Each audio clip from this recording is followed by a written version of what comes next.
Big boss चाहते हैं कि आपको यह बताया जाए कि बिग बॉस 17 के विजेता मुनव्वर फारूकी हैं। हाँ जी, बिग बॉस 17 खत्म हो चुका है और मुनव्वर फारूकी ने अभिषेक कुमार को हरा दिया। हो सकता है शायद आपको थोड़ा झटका लग जाए, लेकिन अगर आपने इस साल का बिग बॉस नहीं फॉलो किया है तो हम आपको बता दें कि बिग बॉस का ग्रैंड फिनाले खत्म हो चुका है और 5वें नंबर पर यहां पर हैदराबादी भाऊ हमारे रहे। उसके बाद अरुण के बाद 4 नंबर पर हमारी अंकिता लोखंडे रही, जिन्हें तमाम लोगों ने माना था कि शायद वो नंबर 1 बन सकती हैं, लेकिन उनका फैन बेस शायद नजर नहीं आया और इसी वजह से वो चौथे नंबर पर फिनिश करती हैं। 3 नंबर पर प्रियंका चोपड़ा की दूर की बहन मनारा चोपड़ा फिनिश करती हैं। 2 नंबर पर हमारे अभिषेक कुमार आते हैं, जिनके लिए इश्क और उनकी जर्नी काफी इंटरेस्टिंग रही। लेकिन नंबर 1 पर जो कहानी खत्म होती है वो मुनव्वर फारूकी की होती है और मुनव्वर फारूकी को लेकर ज्यादातर लोगों का यह मानना था कि ये शो वो जीत जाएंगे।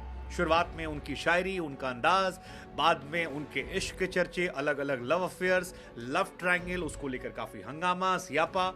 लेकिन इस सियापे हंगामे के बीच में मुनव्वर फारूकी की फैन फॉलोइंग ने उनका साथ रखा और शायद टफ कंपटीशन ना होना प्लस उनकी पॉपुलैरिटी का ज्यादा होना उनकी जीत की वजह बना। अब हमें लगा कि जब मुनव्वर फारूकी के बारे में इतनी बातें आपको बता ही रहे हैं तो कुछ बातें हम आपको और भी बता दें जो शायद आप जानते नहीं होंगे। मुनव्वर फारूकी कहां से आए, कैसे आए, तो हमें लगा क्यों ना मुनव्वर फारूकी के बारे में कुछ आपको बताएं। मुनव्वर मेरे हिसाब से जब पहली बार चर्चा में आए थे तो वो 2021 में आए थे। 2021 में मध्य प्रदेश की पुलिस ने मुनव्वर फारूकी को हिंदू देवी देवताओं का अपमान करने के आरोप में गिरफ्तार किया था। दरअसल मुनव्वर लगातार स्टैंड अप कॉमेडी में पॉलिटिकल मुद्दों को इशू बनाते थे और शायद यहीं से उनको लेकर काफी लोग उन पर नाराज हो गए। 2020 में भी मुनव्वर पर हमला हुआ था। यूट्यूब पर एक वीडियो अपलोड करने के बाद काफी हंगामा हुआ था। मुनव्वर वो शख्स हैं जिन्होंने तमाम चीजें कम उम्र में देख ली है। मुनव्वर फारूकी का पूरा नाम जो है वो मुनव्वर इकबाल फारूकी है और गुजरात के जूनागढ़ की इनकी पैदाइश है। हिंदू देवी देवताओं का अपमान करने का इन पर आरोप लगा था। गुजरात के दंगों में कहा जाता है इनका घर जो था वो तबाह हो गया था, जिसके बाद परिवार समेत ये मुंबई शिफ्ट हो गए थे। मुनव्वर केवल 12 साल के थे जब इनकी मॉम की डेथ हुई थी। इसके बाद जब फादर भी बीमार पड़े तब मुनव्वर ने परिवार की जिम्मेदारी संभाली और उसके बाद जैसा कि वो बताते हैं कई जगह छोटे मोटे काम किए। हालांकि मुनव्वर पर यह आरोप भी लगे बिग बॉस में कि अपनी बेबसी की कहानियों को उन्होंने खूब बेचा, जिसमें बर्तन की दुकान पर काम करना हो, जिसमें छोटे मोटे काम करना हो। लेकिन मुनव्वर का यह मानना है कि ये उनकी जिंदगी का वो सच है जिससे वो ढकना नहीं चाहते हैं और उन्होंने काम किया तो उसको बताते हैं। वो कहते हैं कि जिंदगी में उनकी मुस्कुराहट के पीछे एक गहरा दर्द है जो जिंदगी ने उन्हें सिखाया है और उस सबक को वो साथ लेकर चलते हैं। उसी मुनव्वर ग्राफिक डिजाइनर भी रह चुके हैं, लेकिन पहली बार रियलिटी शो लॉकअप से वो बड़े पैमाने पर चर्चा पे आए थे। लॉकअप में वो जीत कर आए थे। हालांकि लॉकअप में जब वो गए थे तब उनके इश्क की चर्चाएं भी काफी ज्यादा हुई थी। अंजलि अरोड़ा से उनके इश्क की चर्चाएं हुई थी।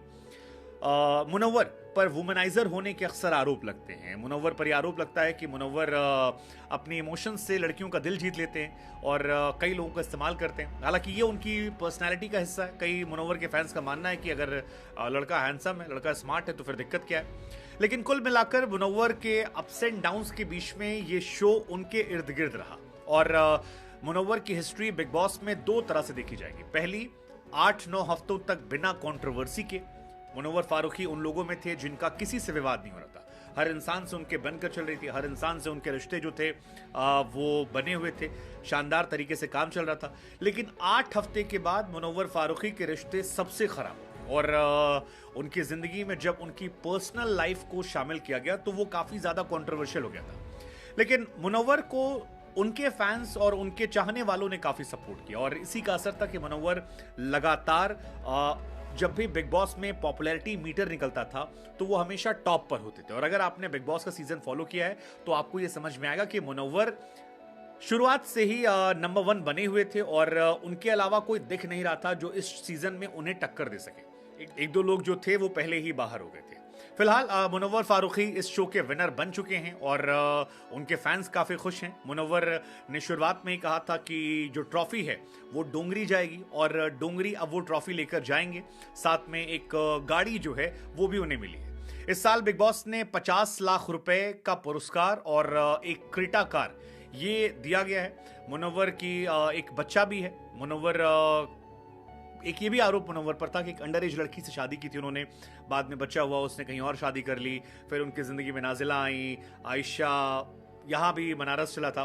लेकिन इन सारी चीज़ों के बीच में हम साइड करते हैं, मुनव्वर फारूकी ने अपने दम पर काफ़ी फैन बेस इकट्ठा किया है और वो फैन बेस का उनको फ़ायदा मिला है। दूसरा, मुनव्वर फारूकी फर्स्ट मुस्लिम शख्स हैं जिन्होंने बिग बॉस जीता है।